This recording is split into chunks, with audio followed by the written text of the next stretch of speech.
మరొక్కసారి మీకు అందరికీ ప్రభువైన యేసుక్రీస్తు వారి దివ్య నామమున శుభములు తెలియపరుస్తున్నాను. మన జీవితాల్లో అనేకమైనటువంటి సంఘటనలు జరుగుతూ ఉంటాయి. అవి మంచి కావచ్చు, చెడ్డ కావచ్చు. మంచి చేసినప్పుడు ఆశీర్వదించబడుతూ ఉంటాం. చెడు ఆలోచన వచ్చిన, చెడు మార్గము మన మదిలో ఉన్న దానికి పరిశుద్ధాత్మ దేవుడు మనల్ని హెచ్చరిస్తూ ఉంటాడు, కాపాడుతూ ఉంటాడు, మంచి మార్గంలో సరిచేయడానికి ప్రయత్నం చేస్తూ ఉంటాడు. దావీదు యొక్క జీవితంలో ఎక్కువగా దేవుని మహింపరుస్తూ ఉంటాడు, విశ్వాసాన్ని కనపరుస్తూ ఉంటాడు. తద్వారా ఈ కీర్తనలు గ్రంథములో దావీదు కీర్తనలు అంటాం. ఇంచుమించు 150 కీర్తనలు దాంట్లో ఉంటాయి. అన్నీ దావీదు రాసినటివి కాదు, కానీ దాంట్లో 73 కీర్తనలు దావీదు రాశాడు. ఆసాపు సంతతి వారు 12 కీర్తనలు రాశారు. కోరాహు కుమారులు 10 కీర్తనలు రాశారు. రాజైనటువంటి సొలొమోను 2 కీర్తనలు రాశాడు. 72వ కీర్తన, అలాగే 127వ కీర్తన. ఏతాను 1 కీర్తన రాశాడు, 89వ కీర్తన. హేమాను 1 కీర్తన రాశాడు, 88వ కీర్తన. మోషే 1 కీర్తన, 90వ కీర్తన. ఇలాగా 100 కీర్తనలు ఉన్నాయి. 50 కీర్తనలు దేవుని మహాపరిశుద్ధాత్మ దేవుడు వారిని ప్రేరేపణ కలిగించి వారి పేర్లు అక్కడక్కడ రాయడం జరిగింది. 73 కీర్తనల్లో దావీదు యొక్క ఉద్దేశాన్ని మనం చూడగలిగితే 103వ కీర్తనలో తను తాను దేవునికి విధేయత కలిగిన వాడిగా చూపిస్తూ ఉన్నాను. ఆ ప్రార్థన ఎలా ఉంటుందంటే, తనలో ఉన్నటువంటి ప్రాణమును ఒక హెచ్చరిక లేకుంటే ధైర్యపరచుకోవడము చేస్తూ ఉన్నాడు.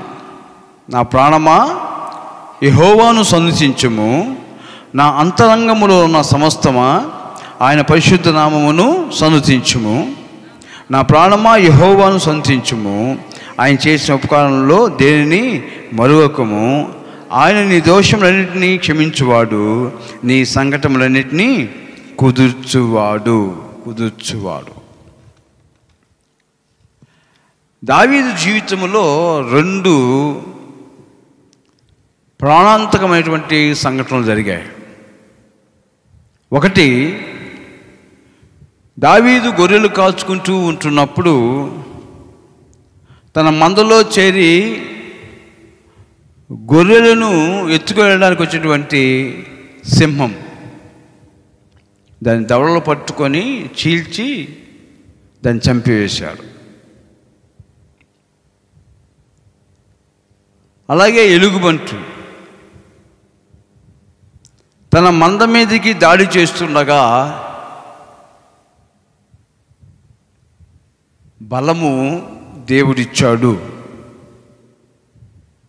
అలాగే ఫిలిష్తీయుల్లో ఉన్నటువంటి గొలియాతును చంపడానికి అధికారము లేకుంటే యుద్ధము దేవుడే చేశాడు.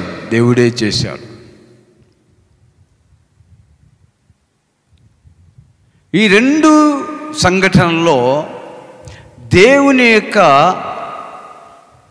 ప్రేమ లేకపోతే, దేవుని యొక్క కాపుదల లేకపోతే దావీదు ఎప్పుడో మరణించుండేవాడు.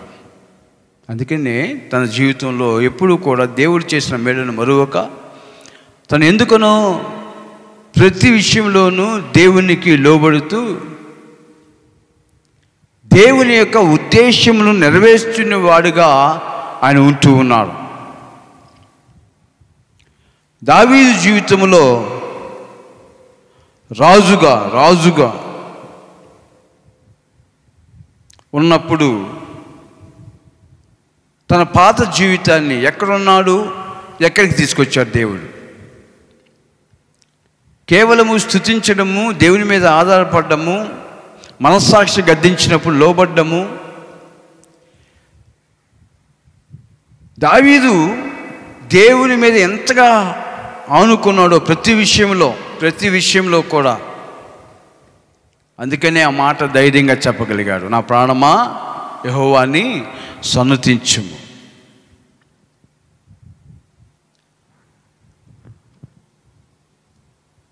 దావీదు మొట్టమొదటి మాట మనం జ్ఞాపకం చేసుకుంటే, దావీదు గొర్రెలు కాచుకుంటున్నాడు. దేవుణ్ణి గణపరిచిన తర్వాత, దేవునికి మహింపరిచిన తర్వాత ఇశ్రాయేలుకు రాజు అయ్యాడు 12 గోత్రాలకి. హల్లెలూయా. అయినప్పటికీ కూడా దేవుడే తనకు కాపరిగా ఉండాలి అనుకున్నాడు. అందుకని 23వ కీర్తనలో యెహోవా నా కాపరి, నాకులేమీ కలుగదు. ఎంతైనా ఉండొచ్చు మన జీవితంలో. దావీదుకి ఎన్ని సమకూర్చబడినా, ఎంత పరిపాలన చేసినా, గొర్రెలను కాచినప్పుడు, అలాగే ఇశ్రాయేలును పరిపాలిస్తున్నప్పుడు తన ఆధిక్యతకు తను ఎప్పుడూ కూడా అంతగా హెచ్చించుకోకుండా దేవునికే స్థానం ఇచ్చాడు. నా కాపరి ఎవరు? యెహోవా.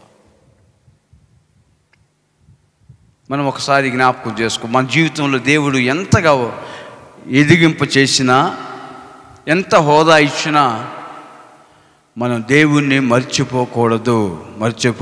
ఎన్ని విషయాల్లో దేవుడు నిన్ను బలపరుచున్నాడో, శ్రమ నుంచి తప్పించున్నాడో నువ్వు ఒక్కసారి జ్ఞాపకం చేసుకోవాలని దేవుని పేరు మనం చేస్తున్నాం. రెండవ విషయాన్ని జ్ఞాపకం చేసుకుంటే, కాపరి దగ్గర ఒక దుడ్డుకర్ర ఉంటుంది. ఏదైనా పెద్ద చెట్లు కొమ్మలు వంచుకోవడానికి ఒక లాస్ట్లో చివరి వంగినట్లుగా ఆ కాపరికి ఉంటుంది. ఎందుకంటే అది చెట్లు ఆకులను వంచుకోవడం, ఆహారం ఇవ్వడం.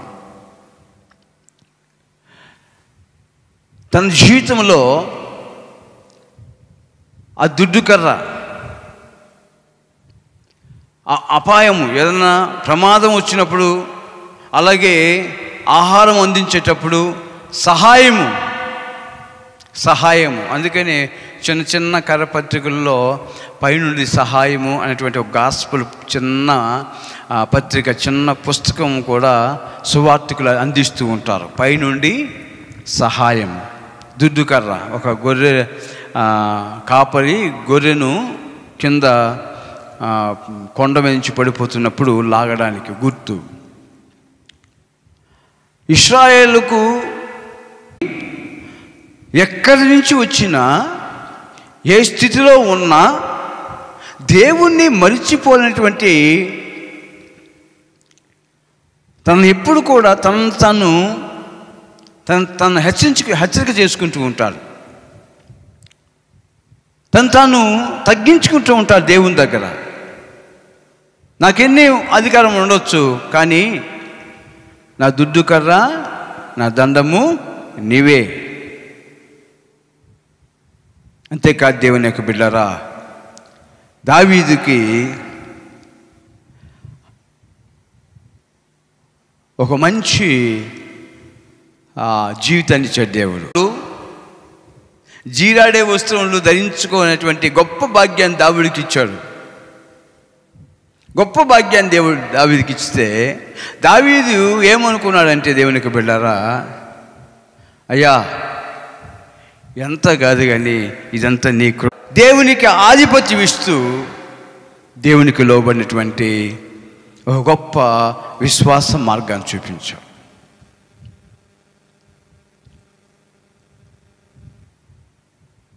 తలకి తలపాగా ఉండేది అప్పుడు, గొర్రెలు కాచుకునేటప్పుడు, ఎండకి దానికి చెమట తూసుకోవడానికి. కానీ ఇప్పుడు తన తల మీదకి ఇప్పుడు ఏమొచ్చిందంటే కిరీటం వచ్చింది. తన స్థితి మారిపోయింది. గొర్రెలు కాచుకుంటూ ఉన్నటువంటి పరిస్థితుల్లో తన తలపాగా ఇప్పుడు ఏ రూపంలోకి వచ్చిందంటే కిరీటముగా,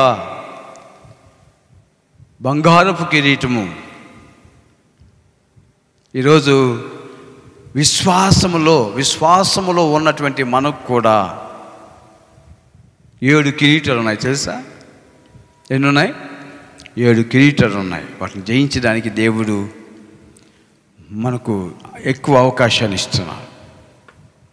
రాజైనటువంటి దావీదు జీవితంలో ఎంత హెచ్చించిన దేవునికి ప్రథమ స్థానం ఇవ్వడంలో ఆయన మొట్టమొదటిగా ఆయన ఉండేవాడు. మొట్టమొదటి స్థానాన్ని దేవునికి ఇచ్చేవాడు. తను ఏదైనా కానీ దేవునికి లోబడేవాడు. తప్పు చేసినప్పుడు నాతాన ప్రవక్త వచ్చి హెచ్చరిక చేసినప్పుడు తనకు లోబడ్డాడు. 4 కుమారుల్ని పోగొట్టుకోవడానికి చేతులారా ఇష్టపడ్డాడు. కానీ వెనకాల దుఃఖం ఉంది, కానీ దేవుని చిత్తానికి లోబడ్డాడు. ఈరోజు దావీదు అంటున్నాడు తన ప్రాణముతో, నా ప్రాణమా యెహోవాను సనుతించుము. ఆయన చేసిన ఉపకారము దేన్ని? ఎన్నో కార్యాలు కదా. శత్రువుల మధ్య ఒక అడుగు దూరం, తన యొక్క మామ సౌలుకి తనకైతే మరణము ఒక అడుగు దూరమే, అయినా తప్పించగల సమర్థుడు దేవుడు. నా బలము నా వ్యూహం అనుకున్నాడా దావీదు? దేవుణ్ణే గణపరిచాడు. మన జీవితంలో తప్పించబడినటువంటి అనుక్షణం, అనుదినము, ఈ రోజుల్లో అయితే అనుదినము తప్పించబడుతున్న మరణం నుంచి మన ఆత్మస్థితి దేవుని పట్ల ఎలా ఉన్నదో మనం ఒకసారి జ్ఞాపకం చేసుకోవాలని దేవుని పేరు మనం చేస్తున్నాం. గొర్రెలను కాచేటప్పుడు ఎక్కడంటే అక్కడ కూర్చునేవాడు కదా. కింద కూడా కూర్చునేవాడు, పనుకునేవాడు. ఒక చిన్న బండ కనిపిస్తే దాని మీద కూర్చునేవాడు. కానీ ఇప్పుడు అక్కడ ఎక్కడ కూర్చున్నాడు? అతను ఒక సింహాసనం మీద కూర్చున్నాడు. అయినప్పటికీ కూడా తన నిరీక్షణ ఏంటంటే, క్రైస్తవ నిరీక్షణ పరలోకమందు దేవునితో మనం సింహాసనం మీద మనము కూర్చుంటాం. హల్లెలూయా. ముందు మనము జాగ్రత్త చేసుకోవాలి, మనం కంట్రోల్ చేసుకోవాలి. ఎందుకు ఈ మాట చెప్తున్నానంటే, దావీదు తను తాను కంట్రోల్ చేసుకున్నాడు. ఎక్కడ కూడా హెచ్చిపోకుండా, దేవునికి మించిపోకుండా, దేవుని ఆజ్ఞకు లోబడి తను ఎప్పుడు కూడా దేవుణ్ణి గణపరుస్తూ వెళ్ళాడు.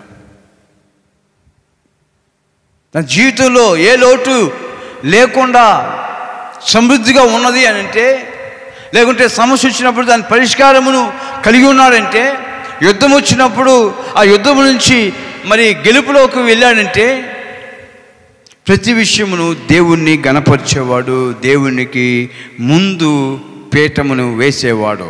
విశ్వాసపు జీవితంలో మనము కూడా అలాగా విశ్వాస జీవితపు ఆనవాళ్ళను కలిగి ఉండాలని దేవుని పేరు మనం చేస్తున్నాం.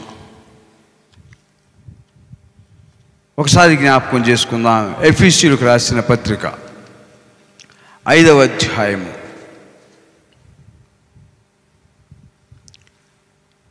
20-21 వచనాలు చదువుకుందాం. మన ప్రభు అయిన యేసుక్రీస్తు పేరట సమస్తమును గూర్చి తండ్రి అయిన దేవునికి ఎల్లప్పుడూ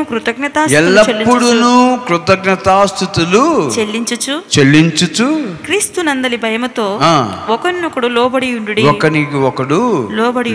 ఉండుడి. పాత నిబంధన కాలములో దావీదు యొక్క భక్తిని మనం చూసాం. కొన్ని విషయాలను జ్ఞాపకం చేసుకున్నాం. క్రైస్తవ జీవితంలో, విశ్వాస జీవితంలో అపోస్తలుడైన పౌలు సంఘములకు రాస్తూ అంటున్నటువంటి మాట, ప్రభువైన యేసుక్రీస్తు పేరట సమస్తమును గూర్చి తండ్రి అయిన దేవునికి ఎల్లప్పుడూ దేవునికి కృతజ్ఞతాస్తుతులు చెల్లించుచు క్రీస్తు నందలి భయముతో క్రైస్తవులుగా మనము ఏం చేయాలంటే, క్రీస్తునందు భయముతో ఒకరినొకరు లోబడి ముందుకు సాగాలి, క్రీస్తునందు భయముతో. కృతజ్ఞత, దేవుడు చేసిన ప్రతి మేళ్లకు ఏం చేయాలి? మనము కృతజ్ఞత కలిగి ఉండాలి. దావీదు వలె, దావీదు ఏ విషయంలో కృతజ్ఞత కలిగి ఉన్నాడో, ఏ విషయంలో దేవునికి లోబడ్డాడో, ఏ విషయంలో నమ్మకంగా ఉన్నాడో, ఆ విషయంలో దేవుడు చేసిన ప్రతి కార్యాన్ని బట్టి మనం దేవునికి స్తుతి చెల్లించాల్సిన వారం అవుతున్నాం. స్తుతి చెల్లించకపోతే లోకములో ఉన్నారు చాలామంది. ఒకసారి లోకములో ఉన్న వారిని స్థితిగతులు మనం ఒకసారి జ్ఞాపకం చేసుకుందాం. లూకా శుభవార్త 12వ అధ్యాయము 16 నుంచి 21 వరకు మనం జ్ఞాపకం చేసుకుంటే అక్కడ ఒక ధనవంతుడు మనకు కనిపిస్తాడు. మరియు ఆయన వారితో ఈ ఉపమానము చెప్పెను. ఒక ధనవంతుని భూమి సమృద్ధిగా పండెను. అప్పుడు అతడు, నా పంట సమకూర్చుకొనుటకు నాకు స్థలము చాలదు గనుక నేనేమి చేతునని తనలో తాను ఆలోచించుకొని, నేను ఇలాగు చేతును, నా కొట్లు విప్పి వాటికంటే గొప్ప వాటిని కట్టించి అందులో నా ధాన్యం అంతటిని, నా ఆస్తిని సమకూర్చుకొని, నా ప్రాణమా అనేక సంవత్సరములకు విస్తారమైన ఆస్తి నీకు సమకూర్చబడి ఉన్నది. సుఖించుము, తినుము, త్రాగుము. తన ప్రాణంతో అంటున్నాడు, సుఖించుము, తినుము, త్రాగుము, సంతోషించమని చెప్పుకొందును అనుకున్నాడు.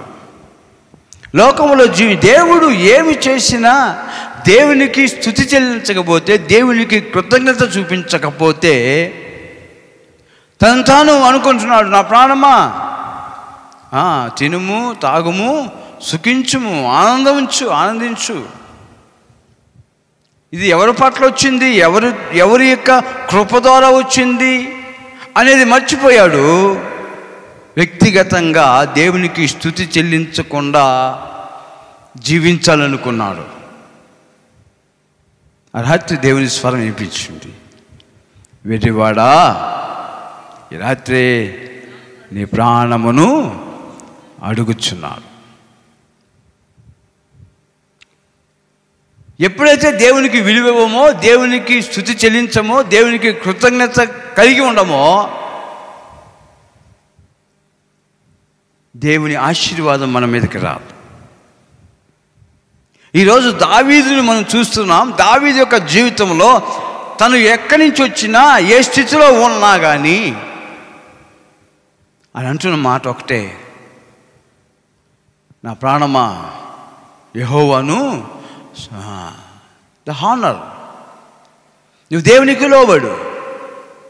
ఎక్కడ కూడా నీ జ్ఞానము, నీ బలము, నీ యొక్క ధనము అనుకోవద్దు.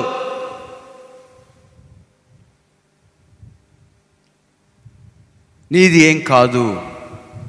దేవుడు నీ పట్ల చేయుచున్నటువంటి మేళ్ళు అలా వస్తున్నప్పుడు ఆ మేలును బట్టి నువ్వేం చేయాలి? కృతజ్ఞతాస్తుతులు చెల్లించాలి. అపోస్తలుడు పౌలు అదే సంఘానికి నేర్పిస్తున్నాడు. దేవుని వలన నీకు మేలు జరిగితే ఆ మేలును బట్టి దేవునికి కృతజ్ఞతాస్తుతి చెల్లించు. లోకములో ఉండేవారైతే దేవుని అసలు లెక్కలోకి తీసుకోరు. కానీ మన క్రైస్తవులము దేవుణ్ణి గణపరచాలి. ఎవరు యందు భయభక్తులు కలిగి ఉండాలి? మనము యేసు క్రీస్తునందు భయభక్తులు కలిగి ఉండాలి. యేసు క్రీస్తుకు లోబడి జీవించాలి. ఆయన మన పట్ల చేసిన రక్షణ కవచమును మనం ధరించుకున్నామంటే, ఈరోజు ఆత్మీయ జీవితాన్ని చాలామంది ఇప్పుడు అంటున్నాం, అవి పెట్టుకుంటే బాగుండు, ఇది పెట్టుకుంటే బాగుండు. ముందు దేవుణ్ణి నీ హృదయంలో పెట్టుకో. ఒక మంచి సేవకుడు ఒక మాట కొటేషన్ రాసి పంపించాడు. ఇప్పుడున్న కాలంలో అంట గుడి గోడలు విన్న ప్రార్థన కంటే కూడా హాస్పిటల్లో ఉన్నటువంటి గోడలు ఎక్కువ ప్రార్థన విన్నాయంట. గుడి గోడలు అంతగా వినలేదంట. ఎందుకంటే గుడికి వచ్చి లగ్జరీ కదా, ఎక్కడైతే శ్రమ వచ్చిందో అక్కడే ఇసుక కాల్చినట్టు గోడ తట్టు ముఖం తిప్పుకొని కన్నీళ్లు కార్చిన అనుభవాలు ప్రతి హాస్పిటల్లో ఆ ప్రార్థన రోదన ముందు ఉండాలి, తగిన జాగ్రత్త కలిగి ఉండాలి. దేవుని వాక్యం పట్ల తెగుల్లోనూ, ఇబ్బందుల్లోనూ, ఇరుకులోనూ, శ్రమలోనూ, అనేక విషయాల్లో 138వ కీర్తన మనం చదువుకుంటే దేవుని యొక్క బిడ్డలారా, ఆడు ఎంతగా దావీదు దేవుణ్ణి మహిమపరిచాడో. నీకు కృతజ్ఞతాస్తుతులు నా పూర్ణ హృదయముతో నీకు కృతజ్ఞతాస్తుతులు చెల్లించున్నాను. దేవతల ఎదుట నిన్ను కీర్తించెదను. నీ పరిశుద్ధ ఆలయము తట్టు నేను నమస్కారం చేయుచు ఉన్నాను. నీ నామము అంతటి కంటే నీవిచ్చిన వాక్యమును నీవు గొప్ప చేసి ఉన్నావు. నీ కృపా సత్యములను బట్టి నీ నామమునకు కృతజ్ఞతాస్తుతులు నేను చెల్లించెదను. నేను మొరపెట్టిన దినమున నీవు నాకు ఉత్తరం ఇచ్చితివి. నా ప్రాణంలో త్రాణ పుట్టించి నన్ను ధైర్యపరిచితివి. యెహోవా, భూరాజులందరూ నీవు సెలవిచ్చిన మాటలు విని నీకు కృతజ్ఞతాస్తుతులు చెల్లించెదరు. యెహోవా మహాప్రభావం గలవాడని వారు యెహోవా మార్గములను గూర్చి గానం చేసెదరు. యెహోవా మహోన్నతుడైనను, ఆయన దీనులను రక్షపెట్టును. ఆయన దూరము నుండి గర్విష్ఠులను బాగుగా ఎరుగును. నేను ఆపదలో చిక్కుబడి ఉన్నను, నీవు నన్ను బ్రతికించెదవు. ఆమేన్. నేను ఆపదలో చిక్కబడి ఉన్నను, నీవు నన్ను బ్రతికించెదవు. నా శత్రువుల కోపము నుండి నన్ను రక్షించుటకై నీవు నీ చేయి చాపెదవు. నీ కుడి చేయి నన్ను రక్షించును. యెహోవా నా పక్షం నా కార్యం సఫలము చేయును. యెహోవా నీ కృప నిరంతరము ఉండును. నీ చేతి కార్యములను విడిచిపెట్టకుము. ఆమేన్. ఆమేన్. ఎంతగా దేవునికి లోబడ్డాడు వాక్యం. అక్కడ దావీదు అక్కడి నుంచి రాసిన ప్రతి కీర్తనలో ఏముంటుందంటే సరెండర్ అయిపోతాడు దేవునికి. అయ్యా, సమస్తము నీ ద్వారా, నేను ఇస్తూ ఉన్నానంటే నీవే. అక్కడి నుంచి కొన్ని కీర్తనలు చదవగలిగితే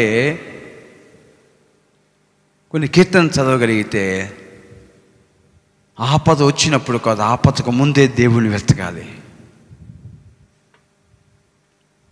నా ప్రాణమా చెప్పుకోవాలి. మనం ఎవరైనా చెప్పుకెళ్తారా? స్వరములతో మాట్లాడతానంట, వాయిద్యములతో విను, ఆకాశమా విను, చెవియొగ్గు. దేవుని కార్యాలు వివరించడానికి తంబురుతో, సితారుతో మాట్లాడతాడు దావీదు. దేవుని గణపరచు,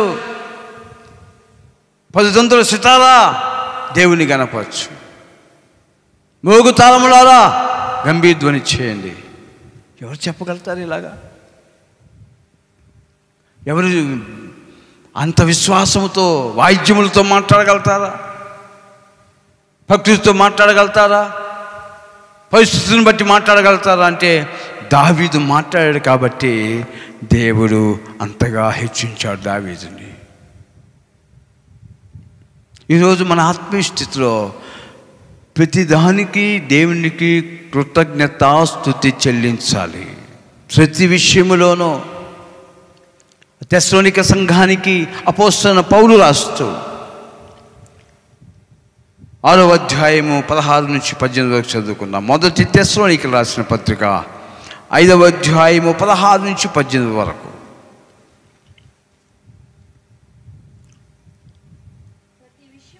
ప్రతి విషయమందును కృతజ్ఞతాస్తుతులు చెల్లించుడి. ఇలాగు చేయుట యేసుక్రీస్తునందు మీ విషయంలో దేవుని చిత్తము. మీ విషయం దేవుని చిత్తము. ప్రతి విషయములో దేవునికి కృతజ్ఞతాస్తుతులు చెల్లించాలి. సంఘములో ఉన్నటువంటి నీవు దావీదు వలె ప్రతి విషయములో ఎంతగా హెచ్చించిన దేవుడిని జీవితంలో అనుదినము ఒక్కొక్క దినము దేవుడు ఇస్తున్నప్పుడు దేవుని గణపరచాలి. యేసు క్రీస్తు నందలి భయభక్తులతో. ఎందుకంటే ఆయన మనకిచ్చిన రక్షణ అది ఎంతదంటే లోకాన్ని జయించి మరణమంతా ప్రేమ, కానీ అది మనకు ఉచితంగా ఇచ్చేశాడు. ఉచితంగా ఇచ్చేశాడు. దానికి వెల చెల్లించాల్సిన అవసరం లేదు. రక్షణకు వెల చెల్లించాల్సిన అవసరం లేదు. అయ్యా నా పాపం క్షమించు ప్రభు అంటే ఆ పాపములు క్షమించబడడానికి ₹1 కానీ అరనయ్య పైసా కూడా నీవు ఖర్చు పెట్టాల్సిన అవసరం లేదు. దేన్ని కూడా నీవు త్యాగం చేయాల్సిన అవసరం లేదు. నీ హృదయమును మాత్రం ఇవ్వగలిగితే చాలు. అంత గొప్ప రక్షణ నీకు ఉచితంగా ఇచ్చినప్పుడు ఆడ యేసుక్రీస్తుని గణపరిచే వారముగా మనం ఉండాలి. ప్రతి విషయంలో దావీదు జీవితంలో ఏ విధంగా దేవునికి లోబడ్డాడో, దేవుని మీద ఉన్నటువంటి భయము భక్తి లోకంలో జీవించేవానికి ఉండదు. ఎందుకంటే మనం చదువుకున్నాం, వాడు అంటాడు, ఆ ధనవంతుడు అంటాడు తన ప్రాణముతో, అనేక సంవత్సరములు తినుము తాగుము సుఖించుము. లోకములో ఉండే వారి యొక్క స్థితిగతి దేవుని వైపు ఉండదు. కానీ మనకైతే క్రీస్తు యేసు యొక్క ప్రేమ, దేవుని అందరి భయభక్తులు కలిగి ఆయన వైపు చూడాలి.